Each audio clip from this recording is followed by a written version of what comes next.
Halo guys, ketemu lagi dengan saya Kai di Kailand Farm. Nah guys, kenapa sih ada ikan lohan yang harganya ratusan ribu, ada yang jutaan, bahkan sampai puluhan juta rupiah? Di konten kali ini, saya mau ngejelasin cara menilai potensi lohan kita guys.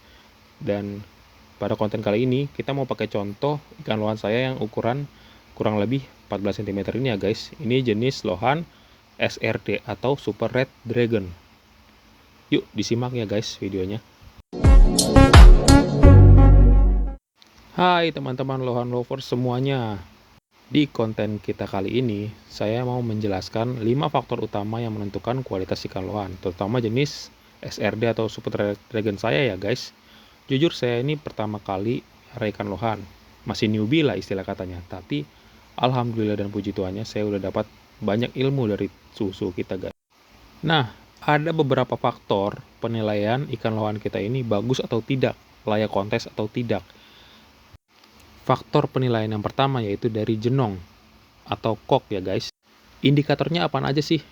Yang dilihat dari jenongnya itu, headnya itu bukan cuma besar ya guys, tapi bentuknya bulat atau tidak, simetris kah atau tidak, dan proporsional atau tidakkah dengan bodi silohan kita ini guys.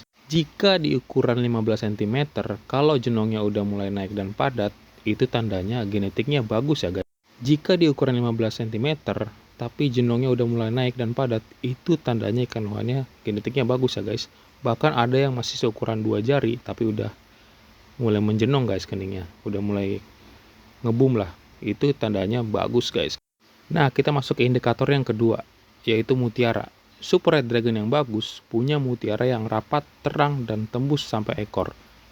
Nah, kalau masih putus-putus, perlu kita tingkatkan lagi guys dengan cara perawatan dan progres rutin. Seperti ikan SRD saya ini udah mulai rapat ya guys. Cuman ini masih belum full potensinya guys. Nah, kita mau masuk ke indikator yang ketiga guys, yaitu warna dasar. Warna dasar silohan kita ini apa sih guys? Contohnya SRD ini, warna merah. Dia tuh harus keluar dari dalam, bukan hanya terang dari lampu ya guys. Pakan itu berpengaruh, tapi genetik tetap nomor satu guys. Jika lohan kita genetiknya bagus, insya Allah warnanya bagus. Nah, kita masuk ke indikator yang keempat, yaitu body frame. Body frame yang ideal itu memiliki body yang balance, tidak terlalu panjang, tidak terlalu pendek, dan tidak terlalu lebar. Lohan-lohan yang ikut kontes itu biasanya punya badan yang tebal dan kokoh, garang lah istilahnya.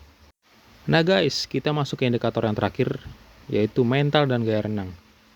Lohan yang bagus itu harus agresif, naik saat kita dekatin, dan suka nyamber tangan kita guys, seperti lohan saya ini. Dia kalau disentuh dengan jari, dari luar aja, dia tuh udah mulai nyamber. Dan bahkan kalau kita masukin jari kita guys, dia berani loh nyamber jari kita yang di atas. Tuh, bisa teman-teman lihat ya. Dia tuh mentalnya agresif sekali guys. Tuh, sampai jari saya aja kalau saya taruh di atas akuarium mau disosor guys. Nah, gimana sih cara memaksimalkan potensi ikan lohan kita? Ini kita masuk ke bagian indikator perawatan ya guys. Pertama, kita setting suhu ideal si akuarium kita ini di kisaran 28 derajat Celcius sampai 30 derajat Celcius. Jika memungkinkan dan teman-teman punya budget lebih, pakai heater seperti ikan lohan saya ini guys. Di kolam ikan lohan saya ini, di tangkinya ini, saya pakai heater yang saya atur di suhu 28 derajat Celcius ya guys. Nah, kalau misalnya suhunya turun, si heaternya ini dia akan menyala dan memanaskan sesuai dengan suhu yang kita atur dan kita setting. Begitu guys cara kerjanya.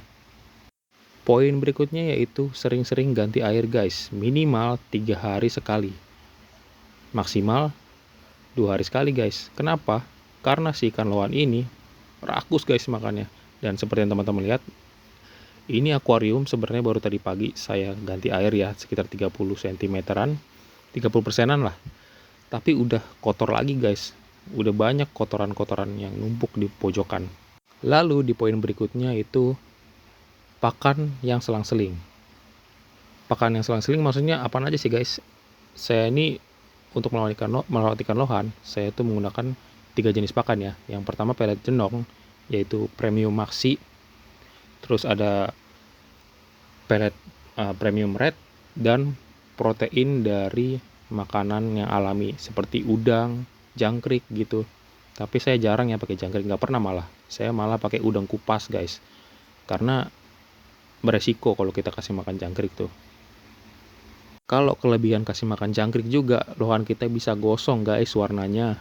Itu kata suhu yang ngajarin saya ya guys. Saya udah pernah lihat sih lohannya. Lalu yang terakhir yaitu latihan mental. Latihan mentalnya menggunakan apa sih guys? Bisa menggunakan jari atau tangan seperti saya lakukan di video ini. Atau bisa pakai lohan-lohanan. Misalnya teman-teman ngeprint gambar lohan terus diaduin. Dan terakhir itu pakai kaca atau pakai sekat. Nah, kalau di review studi kasus dari ikan lohan SRD saya ini, sekarang itu potensinya ada di 8 sampai 8,5 lah guys dari penilaian 10 ya. Yang perlu ditingkatkan dari lohan saya ini yaitu kepadatan mutiara dan dorongan jenongnya itu guys. Bisa teman-teman lihat jenongnya ini udah jenong tapi belum boom head.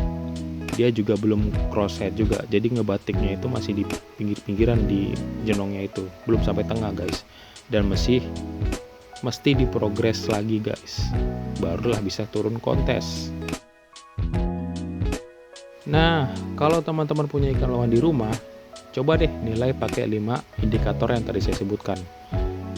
Dan kalau bisa, coba ya tulis di kolom komentar, kira-kira lohan yang kalian punya itu skornya ada di berapa. Jangan lupa di like dan subscribe ya, supaya saya bisa semangat lagi bikin progresnya, dan saya bisa mantau progres lohan ini setiap minggunya. See you di next video, bye bye.